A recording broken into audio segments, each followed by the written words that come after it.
السلام علیکم ورحمۃ اللہ وبرکاتہ۔ آج میں جس عنوان پر تقریر کرنے جا رہا ہوں اس کا موضوع ہے عید الاضحیٰ، احکام و مسائل۔ قربانی اسلامی شعائر میں سے ایک اہم شعار ہے۔ یہ حضرت ابراہیم علیہ السلام کے اس واقعے کی یادگار ہے جس میں انہوں نے اللہ کے حکم کی تعمیل کرتے ہوئے اپنے لختے جگر کی گردن پر چھری رکھ کر یہ ثابت کر دکھایا تھا کہ ان صلاتی و نسکی و محیای و مماتی للہ رب العالمین۔ سورہ نام آیت نمبر 163۔ بے شک میری نماز، میری قربانی، میرا جینا اور مرنا سب اللہ ہی کے لیے ہے۔ اللہ تعالیٰ نے حضرت ابراہیم علیہ السلام کے اس عمل کو اس قدر پسند فرمایا کہ آنے والی نسلوں کے لیے اسے زندہ اور باقی رکھا۔ قربانی کی فضیلت و اہمیت کے سلسلے میں بہت ساری حدیثیں آئی ہیں۔ یہاں ان میں سے چند حدیثوں کا صرف ترجمہ پر اکتفا کیا جا رہا ہے۔ حضرت عائشہ صدیقہ رضی اللہ عنہا بیان فرماتی ہیں کہ رسول اکرم صلی اللہ علیہ وسلم نے ارشاد فرمایا، عید الاضحیٰ کے دن آدمی کا کوئی عمل جانور کے خون بہانے سے زیادہ اللہ تعالیٰ کو محبوب نہیں۔ قیامت کے دن وہ جانور اپنے سنگوں، بالوں اور کھروں سمیت آئے گا۔ قربانی کے جانور کا خون زمین پر گرنے سے پہلے وہ قربانی اللہ کے دربار میں مقبول ہو جاتی ہے، اس لیے تم نفس کی پوری رضامندی کے ساتھ قربانی کرو۔ حضرت عبداللہ بن عمر رضی اللہ عنہ فرماتے ہیں کہ نبی کریم صلی اللہ علیہ وسلم نے مدینہ میں 10 سال تک قیام فرمایا اور ہر سال قربانی کرتے رہے۔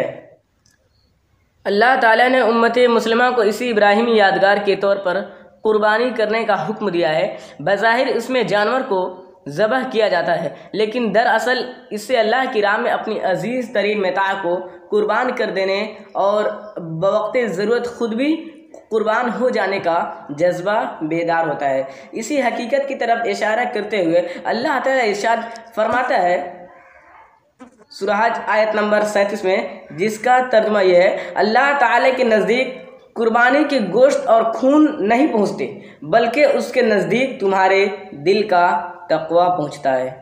قربانی دراصل انسان کے اندر جذبہ اطاعت و ایثار کا بہترین ذریعہ ہے کہ جب بھی ضرورت پڑے مسلمان حق و صداقت کی راہ میں اپنی جان و مال سب کچھ قربان کر سکتا ہے۔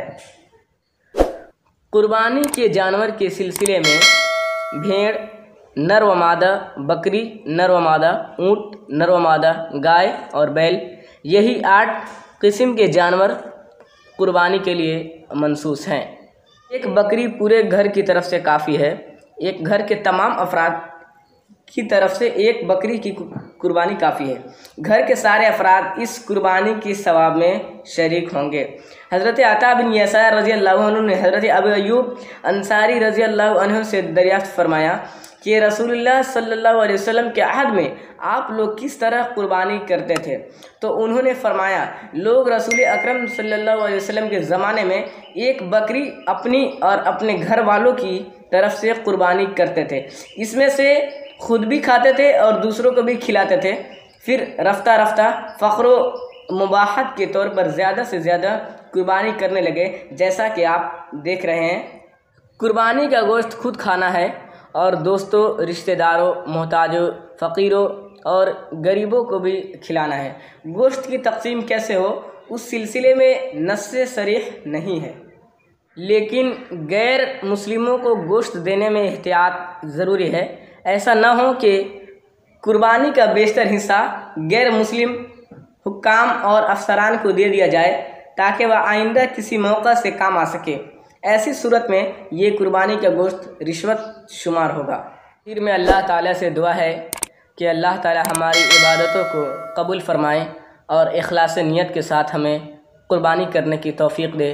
آمین۔ السلام علیکم ورحمۃ اللہ۔